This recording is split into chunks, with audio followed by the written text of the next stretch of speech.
આ જળ પૂજ્યશ્રીના શરીરને અડાડી દીધું છે. હવે આ જળ આપ ગ્રહણ કરો.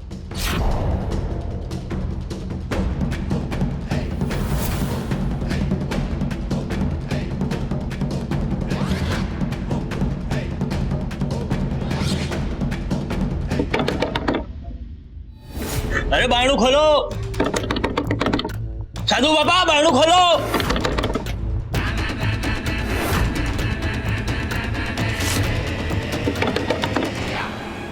अरे भाई खोलो. साधु बाबा બારે શેઠાણી બેભાન થઈ ગયા છે. એમના માટે પાણી જોઈતું હતું એટલા ખખડાવતા હતો. આ પાણી આપો. અરે ધોવા છો શું? લાવ.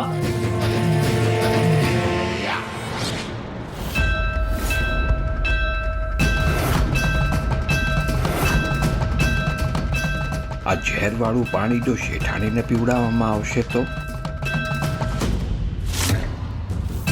અરે ભાઈ ઝટ કરો. ક્યાં જાય છે? સાધુ બાબા આ પાણી પણ જળ જોઈ.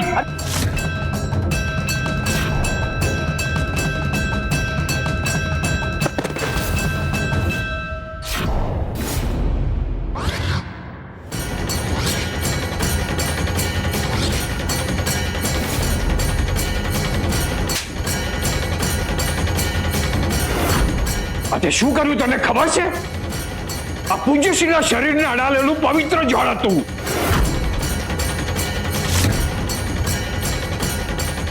માફ કરજો સાધુ બાપા, બાર શેઠાણીને ગભરામણ થતી હતી, એ બેભાન થઈ ગયા છે એટલે મારે જળ જોઈતું હતું એટલે આવે તો. તને જળ જોઈતું હતું ને, તો જા અંદર રસોડામાં ને બીજું જળ લઈ આવ. આહા.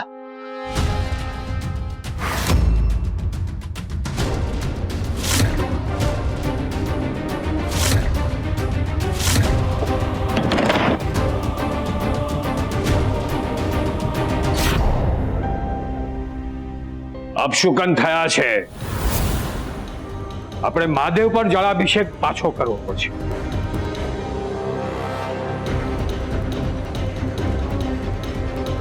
હું જળ લઈને આવું છું.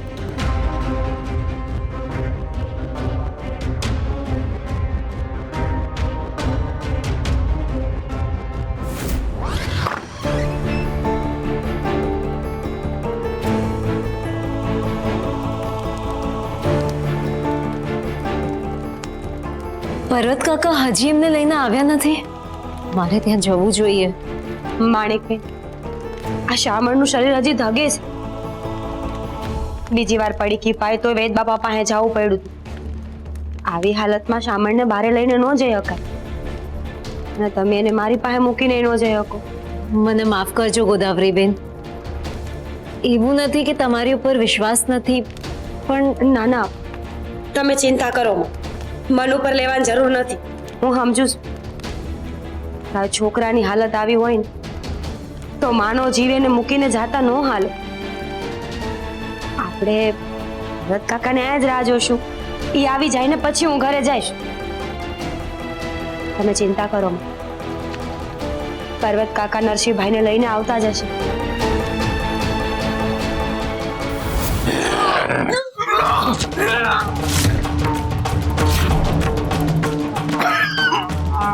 મહામૂર્ખ છે તું. તે બહારનું શું કામ ખોલ્યું? પૂજ્યશ્રી, મારી પાસે ઝેરની બીજી પડીકી છે, એને છોડી દો ને પૂજ્યશ્રી.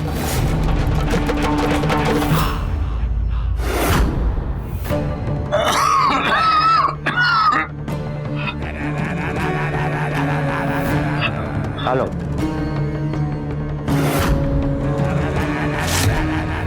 શું વિચારો છો પૂજ્યશ્રી? આ ઝેર વાળું જળ પીને નરસિંહ નિશ્ચિત મૃત્યુ પામશે. જી પૂજ્યશ્રી. ભક્તોને બહુ રાહ જોડાવવી એ સારી વાત નથી. ઘણી વખત ભક્તોની ધીરજ ખોટતા મેં જોઈ છે.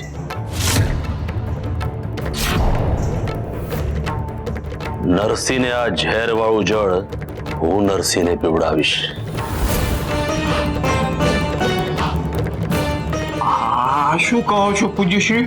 તમે જો નરસિંહની સામે જશો તો નરસિંહને ખબર પડી જશે કે તમે જીવતા છો.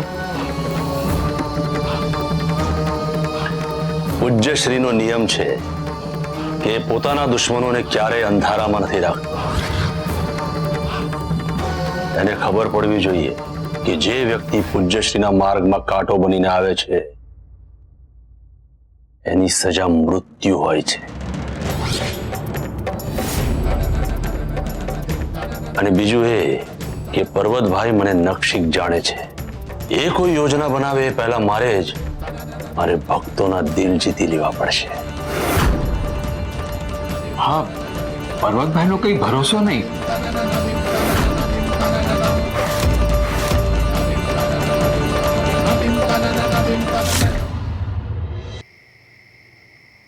એ મેં સાંભળ્યું છે કે નરસિંહભાઈના ભજનથી સાધુને સ્ફૂર્ણા થઈ કે ગામમાં કંઈક પાપ થવાનું છે.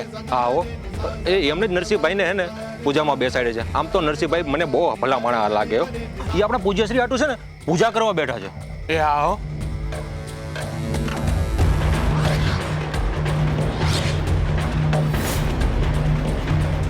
એ ભીખા ત્યાં કોઈક છે? હા, અહીંયા કોઈક માણસ હોય એવું લાગે છે મને. હાલ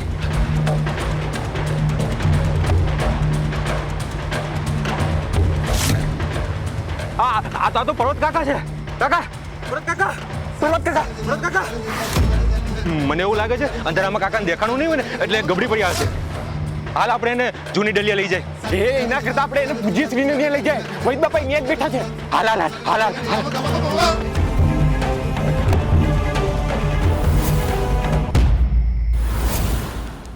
હું પર્વત કાકાને મળવા ગયો તો એ વાતની જાણ પૂજ્યશ્રીને થઈ ગઈ છે.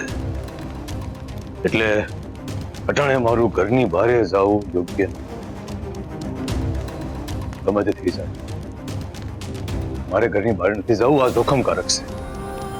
ને અમે અટાણે મારી આસપાસ કોણ પૂજ્યશ્રીના માણસો છે અને કોણ નહીં એ જાણવું બહુ મુશ્કેલ છે. રાજવૈદે પૂજ્યશ્રીને મૃત જાહેર કરેલા, પણ ઓલું પડ પૂજ્યશ્રીના શરીરમાં પ્રાણ નથી.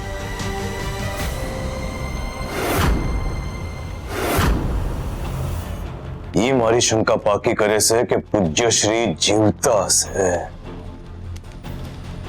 હું રાજવૈદને મળવા જાઉં એ પહેલા તો પૂજ્યશ્રીના માણસોએ રાજવૈદને ખરીદી લીધા. હું કાંઈ પણ કરવા જાઉં છું એ બધી વાતની જાણ પૂજ્યશ્રીને થઈ જ જાય છે. એ મારી રગે રગથી વાકેફ છે.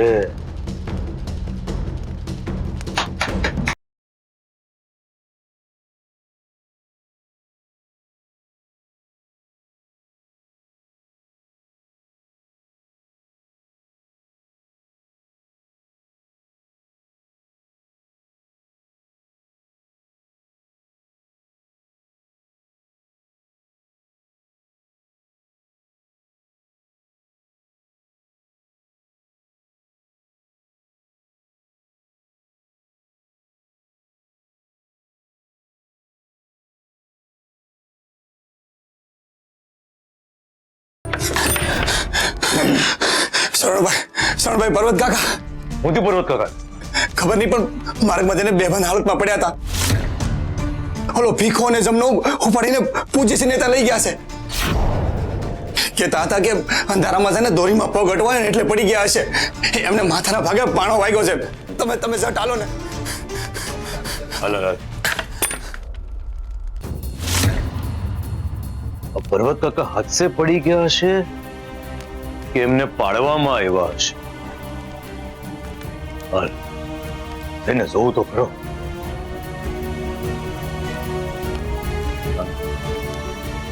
જે હોય મારું અટાણે ઘરની બહારે જાવું હિતાવત નથી. મારે ઘરની બહાર નથી જવું.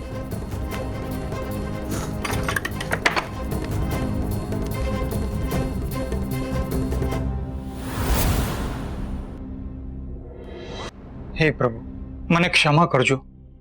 હું મારા શબ્દો થકી કોઈના અંતરાત્માને જગાડી શકું છું, પણ કોઈના શરીરને જીવાડી નથી શકતો.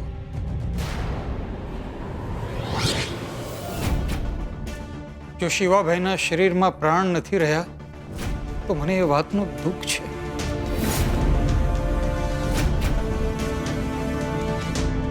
પણ હું એમનામાં પ્રાણ ન પૂરી શકું આ વાત મારે લોકોને સમજાવવી છે. એટલે તમે મને ખોટો પાડજો પ્રભુ. જે આત્માને જગાડી શકે છે એ શરીરમાં પ્રાણ પૂરી જ શકે છે. એનો જીવતો જાગતો પુરાવો તારી સામે છે.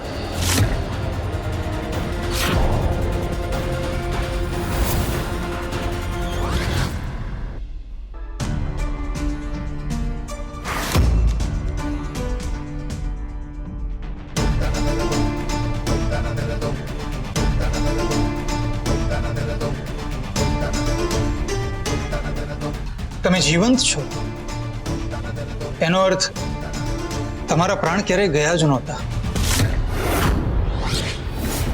તો આટલી ખાતરીપૂર્વક કેવી રીતે કહી શકીએ કે મારા પ્રાણ ગયા જ નહોતા? હું એક સામાન્ય માણસ છું અને હરિએ કોઈ સામાન્ય માણસને એવી શક્તિ આપી જ નથી કે કોઈનામાં પ્રાણ પૂરી શકે. જન્મ અને મરણ માત્ર હરિના હાથમાં છે અને આ બદલી ન શકાય એવું સત્ય છે. અરે રે નરસિંહ, તું હજી તારી શક્તિઓને ઓળખ્યો જ નથી. તારા ભજનથી, તારા શબ્દોથી પર્વતભાઈ સાજા થઈ ગયા, તો શું તારી પૂજાથી મારા પ્રાણ પાછા ના આવી શકે? ના આવી શકે. મારું એટલું ગજું નથી. અને રહી વાત મારા શબ્દો અને ભજનની, તો એ તો મારા હરિએ આપેલું વરદાન છે. એમાં જ્યારે હરિની કૃપા ભળે છે ત્યારે વરદાન આશીર્વાદ બની જાય છે. મને એટલું સમજાય છે કે તમારા પ્રાણ ક્યારેય ગયા જ નહોતા. બરાબર ને? તમારું આ મૌન મારી શંકાને સાચી પાડી રહ્યું છે. ચાલો, તમે આ સત્ય બધાની સામે ઉજાગર કરી દો.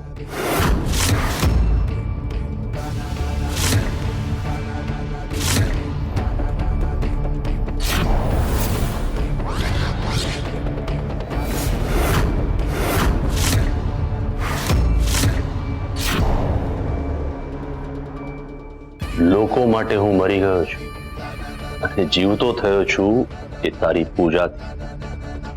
એ જ સત્ય છે. અંધશ્રદ્ધા ઊભી કરે એવા સત્યમાં હું નથી માનતો.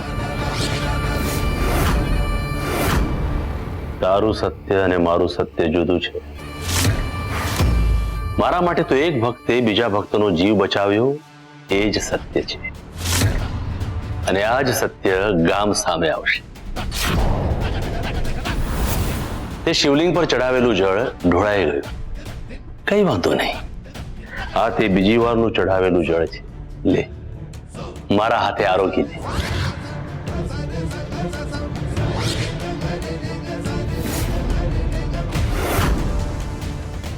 પણ આ રીતે જળ પીવું એ તો અંધશ્રદ્ધા છે.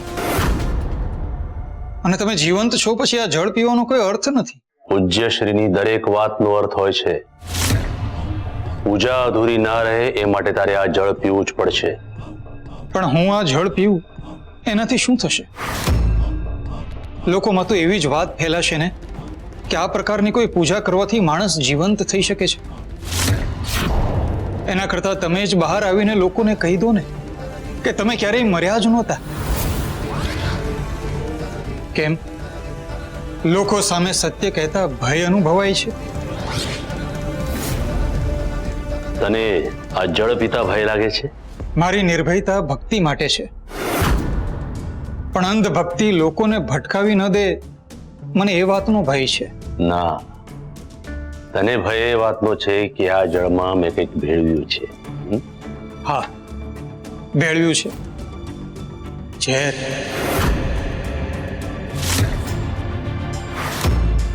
અંધશ્રદ્ધાનું ઝેર, અસત્યનું ઝેર, પરપીડાનું ઝેર, નાસ્તિકતાનું ઝેર. તો પછી આ ઝેરને તારી આસક્તિથી, તારા કરુણાથી, તારા સત્યથી અમૃત બનાવી ના. તારો હરી તારી સામે આવીને ઉભો રહે ને તને આ જળ પીવાનું કહે તો તું શું કરે? હરી કહે તે ખરું. હરિનું નામ પડે તો મારાથી ના કેમ પડાય? સત્ય છે એવું સમજ કે તારી સામે તારો હરી આવીને ઉભો છે અને તને કહી રહ્યો છે કે આ જળને ગ્રહણ કર. લે, પી લે આ જળ.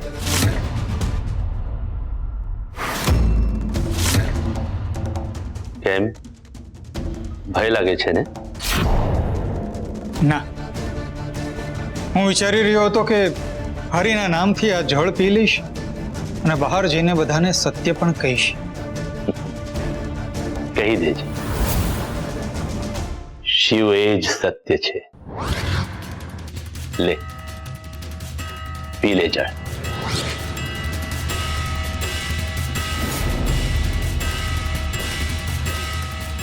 રાધે કૃષ્ણ.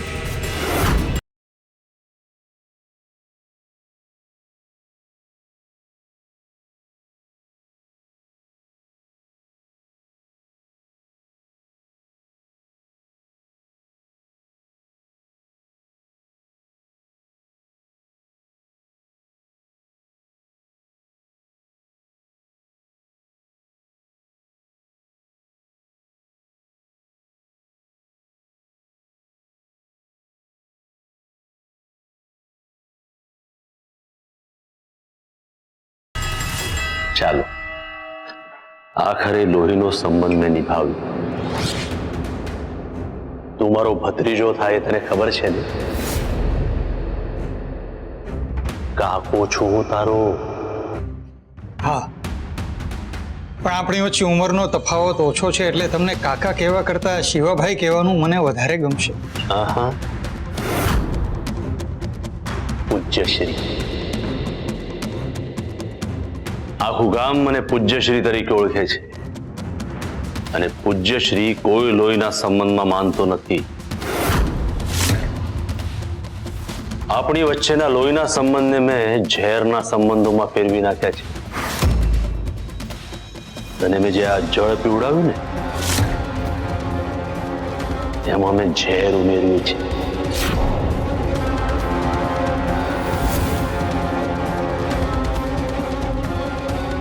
ઝેર પીવડાવ્યું છે મેં તને, એનો અર્થ સમજે છે ને? ઝેર? મને તો ભક્તિ રસ પીધો હોય એવું લાગ્યું. ઝેર કેવું હોય મેં ક્યારેય જોયું નથી, પણ મને એટલી ખબર છે કે મારા શરીરમાં ઝેર ગયું પણ હશે તો એની ચિંતા મારો હરી કરશે. માણસ પ્રપંચને ન હરાવી શકે પણ હરી તો હરાવી જ શકે. પ્રપંચ હંમેશા હિંસક હોય છે અને ધીરે ધીરે ઝેર બની જાય છે, જ્યારે શ્રદ્ધા હંમેશા અહિંસક હોય છે અને ધીરે ધીરે અમૃત બની જતી હોય છે. ઝેર કેવું હોય એવું તને કહું? તારા પર્વત કાકા, મેં એમને સાંકળ બાંધીને ગૂંધી રાખ્યા હતા. એમને અફીણ આપ્યું હતું, મારીને એમની માનસિક હાલત ખરાબ કરી નાખી. એમને ભૂખ્યા રાખ્યા. આને કહેવાય ઝેર. મારું બાળક મરી ગયું એ પછી મેં ગામમાં પ્રથા પાડી કે નવા જન્મેલા બાળકને મારા પગથી આશીર્વાદ દેવડાવવાના. આને કહેવાય ઝેર. હું શિવજીનો બહુ મોટો ભક્ત છું એવું કહીને બધાને મેં મારા ચરણોમાં ઝુકાવ્યા. આને કહેવાય ઝેર. લોકો મને ભગવાનની જેમ પૂજે છે ત્યારે મારી આંતરડી ઠરે છે. આને કહેવાય ઝેર. મેં તને ઝેર પીવડાવીને પર્વત કાકાને હંમેશ માટે જુનાગઢથી રવાના કરવાનું કાવતરું ઘડ્યું. આને કહેવાય ઝેર. જા, બધાને જઈને કહી દે મારું આ સત્ય.